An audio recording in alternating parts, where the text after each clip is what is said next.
হযরত মূসা নবী একদিন আল্লাহকে জিজ্ঞেস করে, আল্লাহ, বান্দাদের ভিতরে কোন ব্যক্তি সবচেয়ে ইজ্জতওয়ালা হবে, হতে গেলে কি লাগবে? আল্লাহ তাআলা বললেন, আমার বান্দাদের ভিতরে আমি আল্লাহ তাকে সবচেয়ে বেশি ইজ্জত দান করি যে ক্ষমতা থাকার পরও প্রতিশোধ না নিয়ে আমি রবের জন্য ক্ষমা করে দেয়। যার গালি দেওয়ার ক্ষমতা থাকার পরও হজম করে ফেলে, দেয় না। মারার ক্ষমতা থাকার পরও মারে না, যা বাদ দিলাম, তুই আমার কাছে অপরাধ করেছিস একটা, আমার কাছে তোর অপরাধ একটা, আমি একটার জন্য যে রাগ দেখাচ্ছি, আমার হাজার অপরাধ তো আমার আল্লাহর কাছে জমা আছে, জানা আছে। আমি যদি তোকে মাফ করতে না পারি, আমি সব রবের কাছে মাফ চাইবো কোন মুখে? যা, আমি তোকে মাফ করে দিলাম, ভাই হিসেবে না, আমার রবের বান্দা হিসেবে মাফ করে দিলাম। রব বলে যে মাফ করা তো আমার শান, তুই কেন মাফ করলি? তখন বান্দা বলে যে আল্লাহ, আমি শুনেছি তুমি মাফকারীকে ভালোবাসো, ক্ষমা করলে ভালোবাসো, তোমার ভালোবাসা পাওয়ার জন্য, তোমার প্রিয় হওয়ার জন্য আমি মাফ করে দিলাম। রব বলে, যা, তুই তারে মাফ করেছিস, আমি তোরে মাফ করলাম। মাফ করা মানে মাফ পাওয়া, মেহমানদারি করা মানে নিজের রিজিকে বরকত আনা, অন্যের মুখে হাসি ফুটানো মানে নিজের জীবনে শান্তি আনা, অন্যকে রাস্তা করে দেওয়া মানে নিজের জীবনের জন্য রাস্তা 12টা খুলে যাওয়া। সেজন্য রবের জন্য যা করে, মান জাআ বিল হাসানাতি ফালাহু আশরু আমসালিহা, সর্বনিম্ন 10 গুণ বেশি পাওয়া হয়। আর রব্বুল আলামিন কখনো ওয়াদা ভঙ্গ করে। আল্লাহ আমাদেরকে পাওয়ার মতো যোগ্যতা অর্জন করার তৌফিক দান করুন। নবী রাহমাতুল্লিল আলামিন বলে, তুমি হকের উপর আছো, সত্যের উপর আছো, কিন্তু কথা বাড়ালে ঝগড়া লাগবে, সম্পর্ক ছিন্ন হবে যদি পরিস্থিতি এমন হয়। হে আমার উম্মত, তুমি হকে থাকার পরও চুপ হয়ে যাও, ছেড়ে দাও, ঝগড়া করিও না। যদি করতে পারো, আমার কথা রাখতে পারো, আমি নবী রাহমাতুল্লিল আলামিন তোমার সাথে ওয়াদা করলাম, তুমি পরকালে আসো, আমি আমার রব থেকে তোমার জন্য একটা জান্নাতের ঘর নিয়ে দিব। দুনিয়ার নিয়ম হচ্ছে, আপনি দিবেন যতটুকু, মালও পাবেন তত। আপনি যদি 5,000 টাকা দেন, আপনি কখনো স্বর্ণ আশা করতে পারবেন না, কিন্তু আপনি 5,000 টাকা দিলে সিটি গোল্ড পাবেন, যেটা স্বর্ণের মতো দেখতে হবে কিন্তু স্বর্ণ হবে না। দুনিয়ার নিয়ম হচ্ছে, দিবেন তো পাবেন, পরিশ্রম দিবেন, বেতন পাবেন, টাকা দিবেন, বাজার পাবেন, টাকা দিবেন, গাড়ি পাবেন।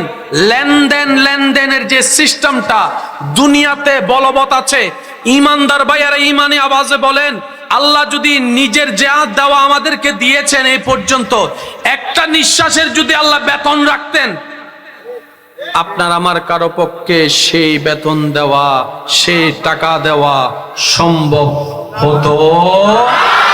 আল্লাহ যদি বলতেন 10 ওয়াক্ত নামাজ বুঝাই দিলে একটা নিঃশ্বাস নেওয়ার সুযোগ দিব, আপনার আমার অস্তিত্ব থাকতো না। রব্বুল আলামিন যদি বলতেন তুমি 50 ওয়াক্ত নামাজ আমাকে বুঝাই দিলে আমি ফজরের নাস্তা দিব, আপনার আমার অস্তিত্ব থাকতো না।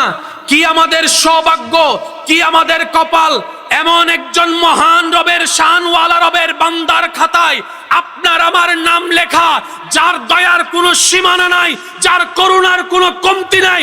তিনি এমন দয়াবান, নামাজ না পড়লো ঘুম থেকে ওঠার আগে নাস্তার ব্যবস্থা করে দেন। দয়ার কোনো কমতি রব্বুল আলামিন আমাদের থেকে নেন, তারপরও দেন, বিষয়টা তা না। কিন্তু তিনি খুশি হন আমার বান্দায় যদি নিজে থেকে আমাকে দেয়। একটু জোরে বলি, আমি যদি আপনাদের খেদমতে কথাটা রাখার চেষ্টা করছি, ওমা তৌফিক ইল্লা বিল্লাহ। মনোযোগ কি আছে? কথাগুলো একটু বন্ধ করতে বলেন। জি, আমি 10 থেকে 15 মিনিট আছি, বেশিক্ষণ ডিস্টার্ব করবো না। আব্বু আম্মু একটু, হ্যাঁ। দুনিয়ার সিস্টেম হচ্ছেন দিবেন পাবেন, রব বিনা হিসাবে দিচ্ছে, দিয়েছেন, দিচ্ছেন, দিবেনও। বেগুনে মিলিছিল আস্তা হতা হইল আপনি। দিয়েছেন, দিচ্ছেন, দিবেন, তিনি হচ্ছেন রহমান।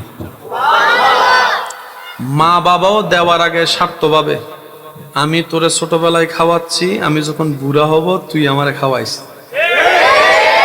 শুনতে খারাপ লাগলো, এটাই বাস্তব। আবার অনেক সময় খোটা দেয়, আমি লাইল্লা পাইল্লা বড় করছি, আমার এনা দিবি, আগে আমারা দে, আগে আমারা দে। আমি জন্ম না দিলে তুই কোত্থেকে পাইতি শরীর, যদি শরীর না পাইতি আজকে বড় বস কেমন হতি, আমার কারণে আমি দিছি। কিন্তু রব একবারও বলে নাই, বান্দারে আমি তোকে হায়াত দিয়েছি, আমি তোকে নিঃশ্বাস নেওয়ার সুযোগ দিয়েছি, বান্দা তোর নিঃশ্বাস নেওয়াটাও আমার হুকুমের উপর নির্ভর, নিঃশ্বাস ফেলাটাও আমার হুকুমের উপর নির্ভর।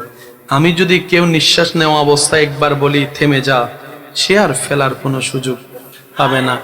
আমি আল্লাহ, তুই যোগ্যতা যতটুক নাই তোর, তার চাইতে আমি তোকে বেশি দান করেছি।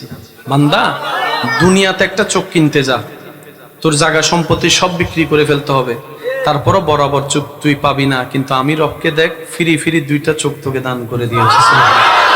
বান্দা তোর লক্ষ কোটি টাকা থাকার পরও তুই অনেক সময় কিডনি পাবি না, কিডনি তোরে কেউ দিবে না, ঠেকায় পড়লে অনেককে পাবি, কিন্তু বরাবর কিডনি হবে না। আমি রব ফ্রি ফ্রি কিডনির ব্যবস্থা করেছি, ডায়ালিসিসের ব্যবস্থা করেছি, হার্টের ব্যবস্থা করেছি। সুবহানাল্লাহকে একটু বলা যাবে? বান্দা তুই 10 কোটি টাকা দিয়ে ব্রেনটা কিনতো দেখি, কে দেয় তোকে ব্রেন? কেউ তোকে ব্রেন দিবে না, আমি রব তোকে দিয়েছি। বান্দা তোর যোগ্যতা নাই, আমি দিচ্ছি। আল্লাহ আমি তো এতদিন বুঝিনি, আজকে বুঝার চেষ্টা করেছি, তুমি আমার যোগ্যতার চাইতো বেশি আমাকে দান করেছো। আল্লাহ আমারও তো কিছু তোমাকে দিতে ইচ্ছে করে, আল্লাহ আমি কি করব, আমি কি দিব, আমি কি দিব? এতটুক তো জানি তুমি চেয়ে নাও না, তুমি চাও বান্দা খুশি মনে দেখ। আল্লাহ কি বলেছেন যে ফজরের নামাজটা পড়লেই বাদ দিব? বলেন না। রব বলে যে নামাজ পড়লেও দিব, না পড়লেও দিব। আমি আদেশ দিয়েছি, শুধু তাকিয়ে আছি কে পালন করে তো কে করে না, হাসরের ময়দানে আমার কাছে জবাব দিতে হবে। রব বলে যে বান্দা আমি তোর কাছে চাইবো না, চাইলে ফরজ হয়ে যাবে। যাকাত দেওয়া কি চাইছেন কে? রোজা রাখা কি চেয়েছেন কে? নামাজ পড়া কি চেয়েছেন কে? রব যখন আদেশ করে চাই সেটা ফরজ হয়ে যায়। রব বলে যে আমি আদেশ দিব না, কারণ তোর জন্য এটা ফরজ হয়ে যাবে, তখন হাসরের ময়দানে এটার হিসাব নেওয়া হবে, ওই দিন পার পাবি না।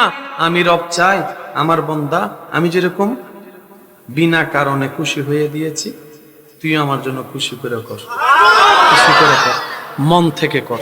বান্দা বেশি না, অল্প করে কর, মন থেকে কর। বান্দা বলে যে আল্লাহ তুমি আমাকে না চাইতে এত কিছু দিয়েছো, আমারও তো কিছু দিতে ইচ্ছে করে, আমারও তো কিছু করতে ইচ্ছে করে। রব বলে যে তাইলে একটা কাজ কর, শুকরিয়া কর। আর একটু জোরে, এবার একটু যে দুনিয়াবি সিস্টেমটা একটু আমরা বুঝার চেষ্টা করব। দিয়েছেন পেয়েছেন, লেনদেন বলে না, লেনদেন। দিয়েছেন পেয়েছেন, লেনদেন। বেশি থেকে বেশি আসসালামু আলাইকুম, ওয়ালাইকুম সালাম, ভাই দেখা হবে, ফি আমানিল্লাহ, শেষ। রব আপনাকে খাবার দিয়েছেন, যদি এখানে লেনদেন শব্দটা মানায় না, বোঝার জন্য বলছি। আপনি শুকরিয়া দিয়েছেন, তাহলে একটা জিনিসের হয়েছে তো, দিয়েছেন আপনিও দিয়েছেন। রব বলে যে লা ইন শাকারতুম লাযিদান্নাকুম, এক প্লেটে শুকরিয়া করো, লাযিদান্নাকুম, আমি আল্লাহ আরো বাড়াই দিব, আরো বাড়াই দিব, আরো বাড়াই দিব। লেনদেনটা কিন্তু হয়নি, এটা দয়া হয়েছে। আরেকটু জোরে বলেন না। রব্বুল আলামিন বলে তোর যা দরকার আমি দিব, তোর যা করার আমি করব, তোর যা সাজানোর আমি সাজাই দিব। তুই শুধু টাইমে টাইমে আমার হুকুমটা মানবি, টাইমে টাইমে আমার নবীর সুন্নত দিয়ে আমার হুকুমটা আদেশটা পালন করবি, টাইমে টাইমে সুযোগে সুযোগে একটু শুকরিয়া করিস, একটু স্মরণ করিস, একটু জিকির করিস, একটু আমার কথা চিন্তা করিস। বান্দা তোর জীবন চলার পথে বিরক্ত লাগবে বলে আমি কক্সবাজার বানিয়ে দিয়েছি, সাগর পারে তুই একটু ঘুরতে জানা, ফ্রেশ হয়ে আয়, কিন্তু খবরদার দেও দেখে মাতাল হয়ে যাস না, আমাকে ভুলে যাস না। ওই দেও দেখে দেখে চিন্তা করবি, কোনো প্রকার মেশিন ছাড়া, দেওয়াল ছাড়া, কোনো কারণ ছাড়াই ওই দূরে পানিটা একদম সচ্ছলতার সাথে আস্তে আস্তে পারে, আস্তে আস্তে দেও হয় কেমনে, দেও হয় কেমনে, তখন আমি রবের এক ক্লাস পানের দিকে তাকাই, আমার শুকরিয়া আদায় করিস। রব বলে যে তোর চোখের শান্তি আমি দিব, মনের শান্তি আমি দিব, ব্রেনের শান্তি আমি দিব, তুই শুধু শুকরিয়া করতে থাক, তুই শুকরিয়া করতে থাক। তুই শুকরিয়া কর, আমি খাবার বাড়াই দিব, রিজিক বাড়াই দিব, সুস্থতা বাড়াই দিব, ইনকাম বাড়াই দিব। আমি সুবহানাল্লাহ শুনতে পাচ্ছি না, আরো জোরে বলি সুবহানাল্লাহ। রিজিক আমি বাড়াই দিব, তোর সুস্থতা আমি দান করব। বান্দা, তোর জীবন কেন্দ্রিক যা দরকার আমি মালিক, খালিক, আমি গনি, আমি আজিজ দান করব। এক কথায় দুনিয়া চলার পথে তুই আমি রবের হয়ে যা, আমার রবের সবকিছু আমি তোর করে দিব। সুবহানাল্লাহ, আল্লাহু আকবার।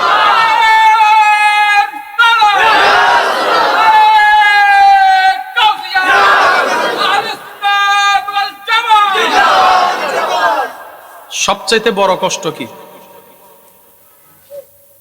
মৃত্যু। এই কথায় যারা একমত তারা একটু বলেন ঠিক কিনা? গণিত দূর থেকে কঠিন লাগে, বুঝে গেলে সূত্র। মানব জীবনের বিষয়টা গণিতের চাইতে বড় জটিল এরকম লাগে, কিন্তু আপনি যখন রবের রহমত দিয়ে নবীর প্রেম দিয়ে দেখবেন প্রত্যেকটা কঠিনের ভিতরে আপনি সহজ খুঁজে পাবেন। অনেকে বলে জীবনে গাতায় ভরে গেছে, এক ধরনের মানুষ। আর যারা রবের উপর ভরসা করে তারা বলে যে বড় বিল্ডিং বানাইতে তো গর্ত বড় করতে হয়। হয়তো রবে আমার গর্তে ফেলছে যে আমার বেসটা যেন শক্ত হয়, মজবুত হয়। সেজন্য নবী বলেছেন ইন্নামাল আমালু বিন্নিয়ত। বিশ্বাস করেন কঠিন কিছুই নয়। আপনি আমি যদি নিয়তের দিকে একটু পাক্কা হতে পারি, ঈমানের ব্যাপারে একটু পাক্কা হতে পারি, আল্লাহর উপর ভরসার ক্ষেত্রে পাক্কা হতে পারি, নবীর আদব প্রেমের প্রতি যদি একটু পাক্কা হতে পারি, বিশেষ করে এই চারটাতে, আপনার আমার জন্য বন্ধ রাস্তাও খুলে যাবে, পাহাড়ের ভিতরে রাস্তা হয়ে যাবে। বিশ্বাস আছে না নাই? জগৎ বলে পানির ভিতরে পার হওয়া নৌকা ছাড়া সম্ভব নয়, বিজ্ঞান বলে সম্ভব নয়, স্যাটেলাইট বলে সম্ভব নয়। কিন্তু মূসা নবীর উপর ঈমান রেখে যখন মূসা নবীর সাথীরা পারে এসে দাঁড়ালো, রবের হুকুমে মূসা নবী যখন আঘাত দিল, পানি দুই ভাগ হয়ে মাঝখানে রাস্তা হয়ে গেল। এ কথা আমরা সবাই জানি। আজকে চলেন সে ঘটনার আর একটু ভিতরে যাই না। সুবহানাল্লাহ করা যায় হই আর একখানে আসতে করে। আমরা এখন বসে আছি কিসের উপর? আপনি যদি এই জায়গায় 1 মাস পুকুর খনন করে পানি রাখেন, 1 মাস পরে যদি পানি সব নিয়ে ফেলেন, আপনি একদম এখন যেভাবে এখানের উপর হাঁটতেছেন এভাবে হাঁটতে পারবেন? কারণ মাটি পানি লাগলে কাদা হয়ে যায়। মূসা নবী যখন পার হচ্ছিলেন,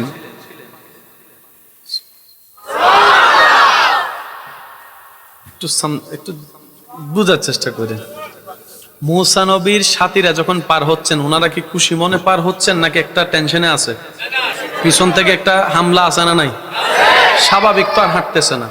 তো ওনারা যদি সে জায়গায় পানিটা ওই মাটির ভিতরে যদি পা ঢুকে যাইতো, ধরে ফেলতো। রব বলে যে শুধু পানি 2 ভাগ হবে নয়, হে আমার মাটি, আমি আল্লাহ তোরে সৃষ্টি করেছি, আমি হুকুম দিলাম। স্বাভাবিক নিয়ম, মাটির মধ্যে পানি থাকতে থাকতে মাটিটা পানির মতো নরম হয়ে যায়, কাদা হয়ে যায়, স্বাভাবিক হাঁটা যায় না। রব বলে যে আমার বন্ধু বন্ধুর সাথীদের জন্য স্বাভাবিক রাস্তা হয়ে যাও। ওই রকম একজন রব আমাদের আছে। বাস আমাদের শুধু এই বিশ্বাসের লেভেলটা একটু বাড়াইতে হবে। যে আছে, একজন আছে, 5 জন হর আছে আর গুণ হদ্দ নমাকে। ওই রকম একজন রব ভাইয়া, একটু জোরে বলেন, ওই রকম একজন রব। একটু মায়া, একটু মহব্বত, একটু ভালোবাসা, একটু সাক্ষাৎ, ভাই কেমন আছেন, হাসি মুখে কথা বলা, এটার চাইতে কিন্তু আসলে বড় শান্তির এবং পাওয়ার আর কিছু। আপনার আমাদের চট্টগ্রামের ভাষায় একটা কথা প্রচলন আছে যে সম্মান দিলে আর খাবার দেওয়া লাগে না, এমনি পেট ভরে যায়। আর যদি অপমান করে যদি পোলাও রোজ বিরিয়ানি দেয়, সেটার কণ্ঠনালী দিয়ে নামে। একটু মেহমান আসছে, দেখা হয়েছে, আসসালামু আলাইকুম, ওয়ালাইকুম সালাম, ভাই কেমন আছেন, ভালো আছে, একটু খোঁজখবর জিজ্ঞেস, হাসি মুখে কথা বলেন। দেখবেন একজন মানুষের যদি মনও খারাপ থাকে, আপনি সুন্দর করে মায়া করে একটু কথা বলার কারণে আপনার মুখের হাসি দেখে ওনার মুখের হাসি ফুটে যাবে। কাঁদানোর মানুষের অভাব নাই, মন খারাপ করে দেওয়ার মতো মানুষের এই পৃথিবীতে অভাব নাই। হন না আপনি একজন, হই না আমি একজন, অন্যের মুখে হাসি ফুটানোর চেষ্টা করি। সবাই কাঁদানোর দায়িত্ব নেক, আপনি হাসানোর দায়িত্ব নেন। সবাই মন খারাপের দায়িত্ব নেক, আপনি তাদের মনকে ভালো করার দায়িত্ব নেন। আপনার সে দায়িত্ব নেওয়াটাই দেখা যাবে আল্লাহ ওয়ালাদের জীবনের চরিত্রের সাথে মিলে গিয়েছে। রহমত আসে, কিছু রহমত আনতে হয়। কিছু রহমত আসে, কিছু রহমত, এই যে আপনি ক্ষুধার্তকে খাওয়াইলেন, আপনি রহমত এনেছেন। সুবহানাল্লাহ বলা যায়? আপনি তৃষ্ণার্তকে পানি পান করাইছেন, আপনি রহমত এনেছেন। রহমত দাতা রহমত দেয়, এটা একটা রহমত। কিছু কাজ বান্দা করলে তখন রহমান রহমত আরো বেশি করে দেয়। সুবহানাল্লাহ। আমাদের ভালো থাকার জন্য রহমতের দরকার আছে না নাই? ইমানদার ভাইরা, সবচাইতে কঠিন কষ্ট হচ্ছে মৃত্যু।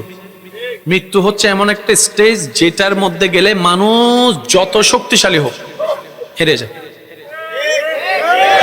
ঠিক আছে, এবার আসেন আমি আপনাদেরকে বলি, আপনারা যার যেটা মন চায় সেটাই উত্তর দিবেন। আপনাদের উত্তর নিয়ে আমি সামনে আগাবো। একজন মানুষের কোটিপতি শিল্পপতি হতে ঠিক জীবন থেকে বয়স চলে গিয়েছে 65 বছর। 65 বছরে উনি অডেল সম্পদের মালিক, প্রায় 10টা ফ্যাক্টরি, 10,000 কোটি টাকা, কোনো কিছুর অভাব নাই গাড়ি বাড়ির। কামাইতে লাগছে কত বছর? 65 বছর। একটু বলি কত বছর? এই 65 বছরে কতটা মাস, কতটা সপ্তাহ, কতটা দিন, কতটা পরিশ্রম, ঘাম ঝরাইছে। ওই মানুষটার মাথায় যদি এখানে কেউ ধরে সব লিখে দেয়, দিবে নাকি দিবে না? তো 65 বছরের কষ্ট আগে বাঁচিলই। অর্থাৎ মৃত্যু এমন একটা স্টেজ যেখানে গেলে আর কোনো দাড়ি কমা থাকে না, সব দিয়ে দে। ভাই গাড়ি লো, আমারে মারিস না। বাড়ি লো, আমারে মারিস না। ওই রেঞ্জ রোভারটা তোর, আমারে মানিস না। যা ফেরারিও তোরে দিলাম, আমারে মানিস না। নিজের বেলায় যদি সিদ্ধান্ত নিতে 3 মিনিট লাগে, আর যদি সেই জিনিসটা যদি নিজের প্রিয় সন্তানের উপর, মেয়ের উপর, ছেলের উপর কেউ ধরে, তখন সিদ্ধান্তটা আরো তাড়াতাড়ি হয়, 1.5 মিনিটে হয়। অর্থাৎ মানুষ প্রিয় জিনিসকেও হারাতে চায় না, নিজের জানকেও হারাতে চায় না। তো একজন মানুষের কাছে সবচাইতে প্রিয় জিনিস প্রাণ। প্রাণের কষ্টটার চাইতে আর কোনো কষ্ট। মনে রাখবেন ভাইরা, মৃত্যু যন্ত্রণা যখন শুরু হবে, তখন সারা পৃথিবীতে, সারা দুনিয়াতে, সারা জীবনে আপনি যত কষ্ট পেয়েছেন, কোনো কষ্টই আপনার কাছে কষ্ট মনে হবে না, সবকিছু মনে হবে সামান্য। এটার চাইতে 1000 গুণ কষ্ট মৃত্যুর কষ্ট। কিন্তু সেই মৃত্যুটাও, কষ্টটাও নেয়ামত হয়ে যায় যখন রহমতে ইলাহি হয়ে যায়।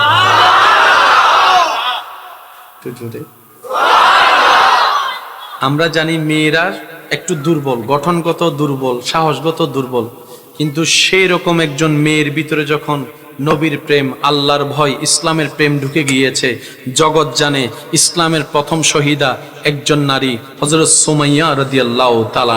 সুমাইয়া রাদিয়াল্লাহু তাআলা কালিমা পড়েছে। এই খবরটা যখন দুশমনরা শুনলো, আক্রমণকারী আক্রমণ করতে আসলো, আবু জাহেলের মতো বাটপার কষ্ট দেওয়া শুরু করলো। শারীরিক কষ্ট, মানসিক কষ্ট, কথার কষ্ট, যন্ত্রণার কষ্ট দিতে দিতে দিতে দিতে যখন ওনার শারীরিকভাবে মানুষ হিসেবে দুর্বল হওয়া শুরু করলো, পানি বন্ধ করে দিল, খাবার বন্ধ করে দিল। তো মানুষ তো তৃষ্ণা তো লাগবেই, পেট যেহেতু আছে ক্ষুধা তো লাগবেই। তখন খাবার সামনে নিয়ে বলে, সুমাইয়া রাদিয়াল্লাহু তাআলা আনহাকে বলে, যদি তুমি মুহাম্মদকে ছেড়ে দাও, আল্লাহকে ছেড়ে দাও, তোমার জন্য এর চাইতে ভালো খাবার আমরা তোমাকে ব্যবস্থা করে দিব। আর যদি ইসলাম ধরে রাখো, খাবার পাবা না, পানি পাবা না। হযরত সুমাইয়া রাদিয়াল্লাহু তাআলা আনহা একজন নারী হিসেবে বিশ্ববাসীকে ঈমানি জজবা পাওয়ার দেখিয়ে দিয়েছেন। আরে তোরা আমাকে পানি দিচ্ছিস না, দুনিয়ার পানি, আমি এখান থেকে দেখতে পাচ্ছি হাউজে কাউসারের পানি আমার রব আমার জন্য ব্যবস্থা করে রেখেছে। আল্লাহু আকবার।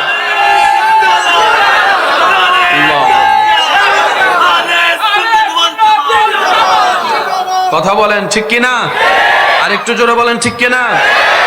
একজন সাহাবা, মহিলা সাহাবা হযরত জুনেরা রাদিয়াল্লাহু তাআলা আনহা, ওনাকে ইসলাম ধর্ম গ্রহণ করার অপরাধে বিভিন্নভাবে কষ্ট দিতে দিতে দিতে দিতে দিতে এক পর্যায়ে ওনার চোখের মধ্যে আঘাত করে।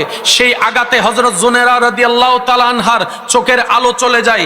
এই খবর যখন ছড়ায়, আবু জেহেল এসে ওনাকে তানা মেরে বলে, এ জুনেরা, দেখেছস তুই আমাদের দেবদেবতা ছেড়ে দেওয়ার কারণে ওই দেবদেবতা তোর উপর নারাজ হয়েছে বলে তোর চোখের আলো চলে গিয়েছে। যার যেরকম বুঝ, যা তার সেরকম কথা, এটাই তো বাস্তবতা। বলে যে এই দেবতা ছেড়ে দেওয়ার কারণে অভিশাপ লেগেছে, তোর চোখের আলো চলে গিয়েছে। এখন যদি তুই দেবতার দলে চলে আসিস, তোর চোখের আলো চলে আসবে। হযরত জুনায়রা রাদিয়াল্লাহু তাআলা বলে, আমি জীবনও আসবো না, প্রাণ গেলেও আসবো না, কারণ অনেক কষ্ট করে এই রাস্তার সন্ধান পেয়েছি, এই রাস্তার সন্ধান পেয়েছি। এটা এমন একটা রাস্তা যেখানে আগুনে পড়লেও শান্তি আছে, কাঁটা ফুটলেও শান্তি আছে, অপমানের মধ্যেও শান্তি আছে, অপবাদের মধ্যেও শান্তি আছে। আমি কি শান্তি পাচ্ছি সেটা আমি তোমাদেরকে বুঝাতে পারবো না, তোমরা তো দেখতেও পারবে না। কিন্তু তুমি দাবি করছো আমি আল্লাহকে মানার কারণে আমার চোখের জ্যোতি জ্বলে গিয়েছে। আর আমার আল্লাহ চাইলে বিনায়কে যার আলো নাই তাকেও আলো দিতে পারে। আরে শুধু তা নয়, নিষ্প্রাণ দেহে প্রাণের সঞ্চারণ সেকেন্ডের আগে আমার রব চাইলেই কুন ফায়াকুন বলে করতে পারে, সেই বিশ্বাস আমার আছে। সুবহানাল্লাহ। যখন এইরকম তর্ক বিতর্ক চলতে আছে, আবু জাহেল তার বাসা বক্তব্য দিতে আছে, জুনায়রা রাদিয়াল্লাহু তাআলা আনহাকে অপমান করতে আছে। শেষ পর্যন্ত জুনায়রা রাদিয়াল্লাহু তাআলা আনহা আল্লাহর দরবারে বললেন, আল্লাহ, তুমি যতদিন চেয়েছো চোখের আলো ছিল, তুমি চাওনি চোখের আলো চলে গিয়েছে, আমার কোনো আপত্তি নেই, আমি এটাতে রাজি আছি। কারণ আমার দেখাটাও তোমার হুকুম, আমার না দেখাটাও তোমার হুকুম। আর বান্দার কাজ হচ্ছে রবের হুকুমে সব সময় রাজি থাকা। আল্লাহ, আমি আমার জায়গা থেকে সন্তুষ্ট। কিন্তু এখানে আল্লাহ একটু ঘটনা ঘটেছে। ওদের দাবি দেবতা আমাকে অভিশাপ দিয়েছে। আজকে যদি আমি অন্ধই থাকি, ওদের কথা সত্য হয়ে যাবে। আল্লাহ, ওরা তোমার শানের ব্যাপারে, ইজ্জতের ব্যাপারে প্রশ্ন তুলেছে। আল্লাহ, ওরা তোমার নবীকে মিথ্যা প্রমাণিত করতে চাচ্ছে আমার চোখের আলো চলে যাওয়ার কারণে।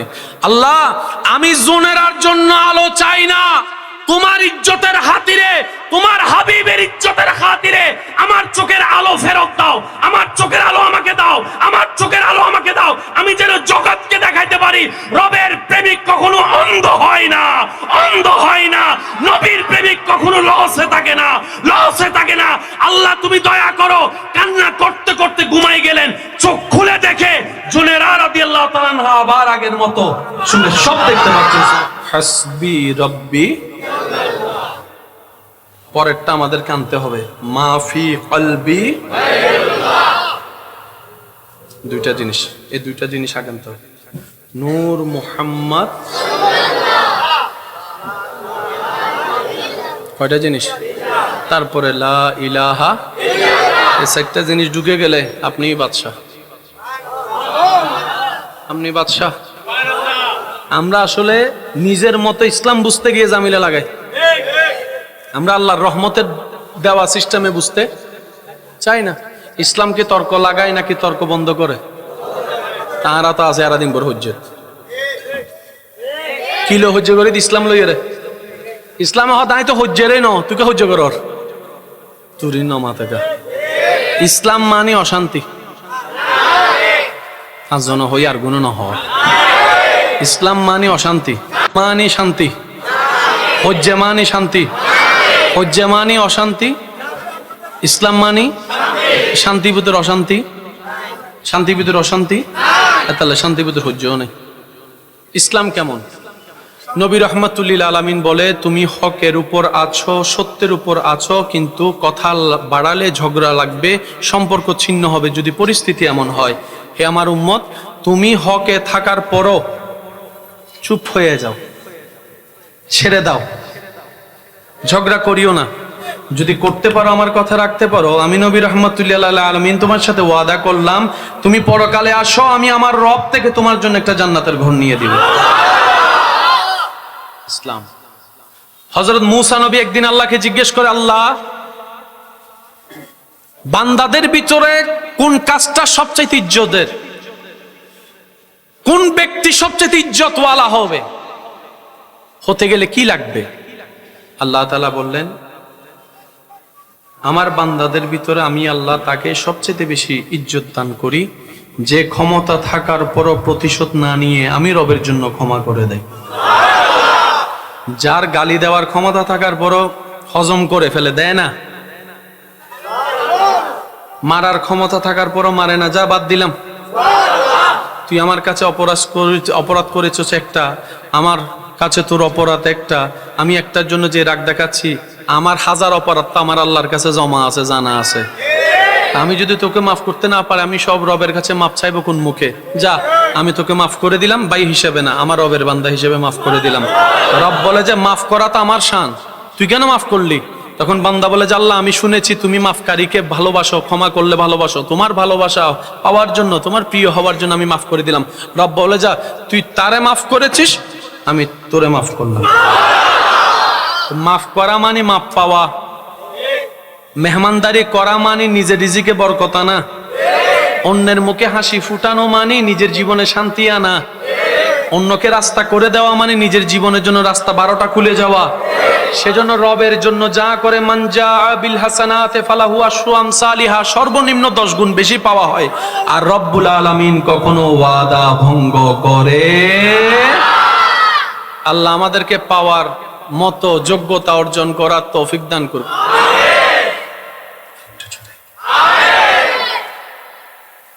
যা শুনে আপনাদের খুশি মনে সুবহানাল্লাহ বের হচ্ছে, সেটা যদি আপনারা নিজেরা করতে পারেন, তখন আপনাদেরটা দেখে পরবর্তী প্রজন্ম সুবহানাল্লাহ বলবে। কি বুঝাতে পারছি কথা? মনোযোগ আছে? আল্লাহর প্রিয় বান্দা হওয়ার ইচ্ছা আছে? আওয়াজ দিয়ে বলেন, আওয়াজ দিয়ে বলেন, আছে আছে। আল্লাহর প্রিয় বান্দা হওয়ার জন্য পিএইচডি পাস করা লাগবে, 10,000 কোটি টাকার মালিক হতে হবে। আল্লাহর প্রিয় বান্দা হয়ে কবরে যাওয়ার জন্য রেঞ্জ রোভার লাগবে, ল্যান্ড ক্রুইজার লাগবে, রিক্সা লাগবে, সাইকেল লাগবে, পালসার লাগবে, সুন্দর কাপড় লাগবে, ফাটা গেঞ্জি লাগবে, কিচ্ছু লাগবে না, শুধু সুন্দর একটা মন লাগবে, নিয়তে পরিষ্কার লাগবে, যেটা অলরেডি আগে থেকে রব্বুল আলামিন সবাইকে দান করে দিয়েছেন। কিন্তু রাজত্ব নিয়ে ফেলেছে শয়তানে। শুধু আপনার আমার কাজ হচ্ছে এই সব জায়গাগুলোকে শয়তানকে 3 তালাক দেওয়া। আমাদের মনের সৌন্দর্য নষ্ট করেছে কে? আমাদের ঘর নষ্ট করছে কে? আগে তারে বাইর করা, গেট আউট, গেট। তো সে তো অন্ধকার, আলো কখনো সইতে পারে না, আমাদের মনটাও নোংরা করে দিল। আপনি আমি কি মুখে বৃতে হাত বুটুকে তাকে বের করতে পারবো? তখন রব্বুল আলামিন বলে যে তুই একটা কাজ কর, টেনশন করিস না, তোর অন্তরে আমার হাবিব নবীর প্রেম ঢোকা, আমি রবের ভয় ঢোকা। এগুলা যখন নূরের বাতি জ্বলবে, অটোমেটিক শয়তান এমনি বের হয়ে যাবে। আর একটু জোরে বলেন না সুবহানাল্লাহ। হযরত বাইজিদ বুস্তামি রাদিয়াল্লাহু তাআলার সাথে যারা থাকতেন, ওনারা রেগে যেতেন, এমন কঠিন শব্দ ব্যবহার করতো সে, কিন্তু উনি মুস্কি হেসে পথ চলতেন। আমি সবার দিলের কানটা একটু প্রস্তুত চাচ্ছি, আল্লাহর ওয়াস্তে একটু একটু চাইলে পারবো ইনশাআল্লাহ, আমরা চাইলে পারবো ইনশাআল্লাহ, কারণ আমরা চেষ্টা করলে আমাদেরকে সাহায্য করবেন কে? একদিন রাস্তা দিয়ে যেতে ওই ইহুদির সন্তানকে কান্না করতে দেখেন হযরত বাইজিদ বুস্তামি রাদিয়াল্লাহু তাআলা। উনি ঘরের সামনে দাঁড়ালেন, খবর নেওয়ার চেষ্টা করলেন কান্নার কারণ কি। খবর পেলেন আজকে সকাল থেকে চুলা জ্বলে না, খাবার নেই ঘরে। বাইজিদ বুস্তামি রাদিয়াল্লাহু তাআলা আল্লাহর বন্ধু, আল্লাহর প্রিয় বান্দা, কারোর সাথে কোনো কথা না বলে ঘরে চলে গেলেন। যখন রাতের বেলা অন্ধকার নেমে আসলো, চতুর্দিকে চেরাগ বুঝে গেল, সবাই ঘুমের জগতে চলে গেল, ওই ইহুদির ঘরের দরজায় নখের আওয়াজ। ওই ইহুদি দরজা খুলে দেখে যাকে সকাল বিকাল সন্ধ্যা বদনাম গালি দেয়, ওই বান্দাটাই ওনার ঘরের দরজার সামনে হাজির ছিল। এবার যখন আল্লাহর ওলিকে চোখের সামনে দেখে যাকে গালি দিয়েছে ঘরে চলে আসলো, লজ্জা বলো তো একটা শব্দ আছে মানুষের ভিতরে, লজ্জা বলো শব্দ, উনি হতভম্ব হয়ে গেল। হযরত বাইজিদ বুস্তামি রাদিয়াল্লাহু তাআলা বললেন, কিছু উপহার এনেছি তোমার জন্য।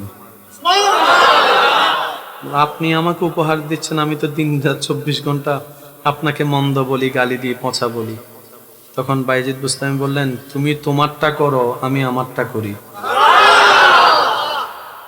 এগুলো আগে নাও। বলে যে আপনি কিভাবে জানলেন?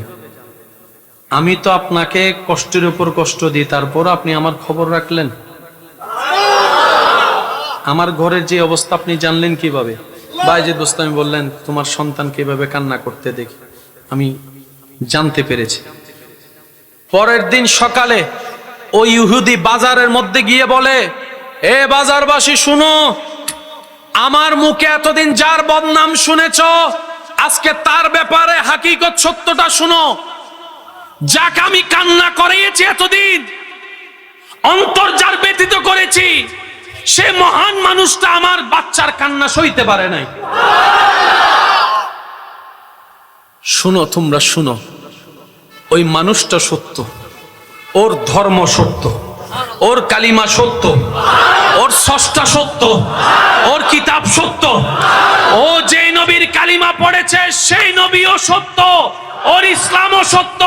আমি সবার সামনে ঘোষণা দিলাম, ওর ধর্ম যেটা, ও যে আল্লাহকে বিশ্বাস করে, ও যে নবীকে বিশ্বাস করে, আমিও কালিমা পড়ে সেই নবীর, সেই আল্লাহ।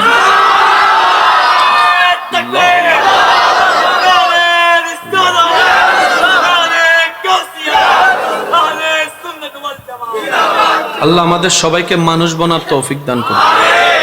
আমার ভালোবাসার কয়েকজন মানুষ যারা আছেন, যারা আমি অধমকে নিজেদের মনের দামি গড়ে, নিজেদের সৌন্দর্যতা উদারতার কারণে, আপনাদের ভালোবাসার কারণে আমার মতো অযোগ্যকে আপনাদের মনের ঘরে ছোট্টখানি জায়গা দিয়েছেন, তাদের কাছে আমার আবদার রেখে একটা কথা, দুনিয়াতে যদি আপনার মনে পড়ে, স্মরণে পড়ে কেউ আপনার থেকে কিছু পায়, সামর্থ্য থাকলে দিয়ে দেন, ধরে রাখেন না, দিয়ে দেন। এখানে দেওয়াটা অনেক সহজ, না হয় এখানে কেড়ে নেওয়া হবে। এখানে আপনি 10 টাকা দিতে না পারলেও 5 টাকার 2টা পয়সা দিলেও মানায় নিতে পারবেন, অথবা 5 টাকা 10 টাকার একটা জিনিস দিলেও মানায় নিতে পারবেন। কোনো অপশনটা হবে না। একটু মনটাকে একটু কন্ট্রোল করেন না, দেন না, দিয়ে দেন। জায়গা পাই দিয়ে দেন, টাকা পাই দিয়ে দেন, এটা পাই দিয়ে দেন, দেন না। দিলে কমবে না তো, আপনার রবের ভান্ডারে কমতি নেই। দিবে তো উনি দিবে, তো আপনাকে না দিলে আপনার ছেলে মেয়েকে দিবে, না হয় নাতিদেরকে দিবে, এটা ওনার ওয়াদা, দিবে। উনি কারো কর্জ রাখে না, উনি কারো বাকি রাখে না। আপনি শুকরিয়া করবেন, সাথে সাথে লা আযীদান্নাকুম। আপনি যখন বলবেন আলহামদুলিল্লাহি রাব্বিল আলামিন, সাথে সাথে আপনার রব বলে হামিদানি আব্দি। বিশ্বাস করেন, কারো বাকিও রাখে না, বরং কল্পনা যোগ্যতা চাইতো তিনি বেশি দেওয়াটা পছন্দ করেন। দেন, দিয়ে দেন, আর কিছু করে না। কোনো দাড়ি কমা নাই, কোনো প্রশ্ন নেই, কিছু নেই।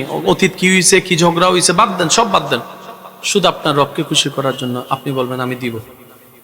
বউয়ে মানা করলেও দিব, জামাই মানা করলেও দিব, ছেলে মেয়ে মানা করলেও দিব, যার হক যা দিব। দিলে আমারটা কমে যাবে, কিছুদিন কমবে। রুমটা দিয়ে দিলে হয়তো আপনি একটু কষ্ট হবে আর কি, জায়গাটা দিয়ে দিলে হয়তো একটু কষ্ট হবে, দেন। কিন্তু বিশ্বাস করেন, আপনার মালিক আপনার জন্য, আপনার বংশের জন্য এমন এমন জায়গা থেকে এমন রাস্তা এনে দিবে, আপনি শুধু তাকাইতে থাকবেন আর অবাক হইতে থাকবেন, কেমনে পাইলাম।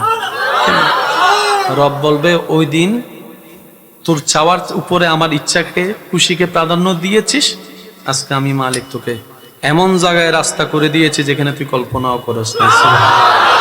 এরকম হাজার নজির আছে না নাই? একটু আওয়াজ দিয়ে বলেন, আছে না নাই? আমাদেরকে দিতে দেওয়ার ইচ্ছাটা আটকায় রাখে কে? শয়তানে। তো শয়তান কি কারো ভালো চায়? শয়তানের মতো বাটপার কেউ নাই যে সেকেন্ডটা থল্লি মারা দেয়। আপনি আমি যখন নিজের কর্ম দায় শয়তানকে দিব, শয়তান তখন আল্লাহকে বলবে, আল্লাহ তারে বানাইছো তুমি, আগে তারে জিজ্ঞেস করো সে আমার কথা কেন শুনলো। শয়তান বলবে, আল্লাহ তারে খাওয়াইছো তুমি, সে আমার কথা কেন শুনলো, একটু জিজ্ঞেস করো তো তারে। আমি তারে জাপ দিতে বলছি বলে কি সে জাপ দিবে? তার কি আকল জ্ঞান নাই? সে ডাইরেক্ট ফল্টি মারে বেজে। আমি কি বুঝাতে পারছি? এমন না যে আমাদের গুনার 50 আমরা পাইলাম 50 ও পাইলো, বিষয়টা তা না। সে পুরাটাই চাপাই দিবে যে এটা হবে না, তুন হম আছে না, তোর গান লইতাম। আমি কি বুঝাতে পারছি? আল্লাহ, আমরা চেষ্টা করলে আমাদের জীবন সহজ করে দিবেন কে? একটু আওয়াজ দিয়ে বলুন কে?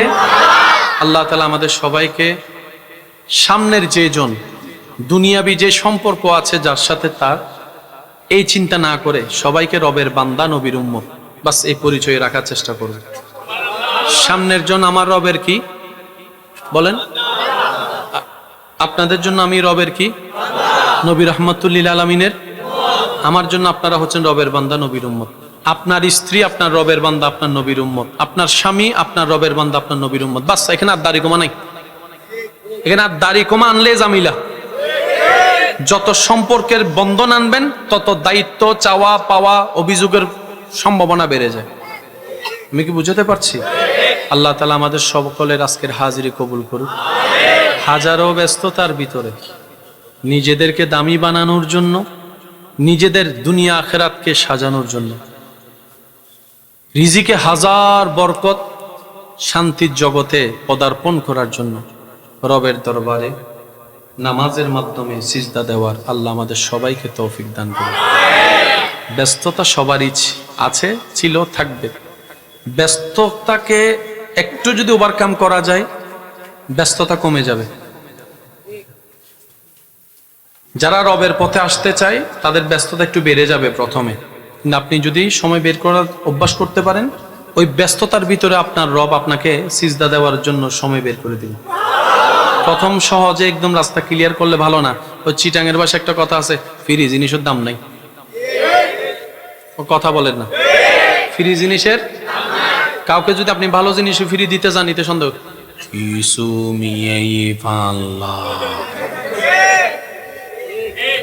মিষ্টি একটাকে যদি আপনি দাম কমাই দেন, মনে করেন 500 টাকার মিষ্টি যদি 150 টাকা দিতেন,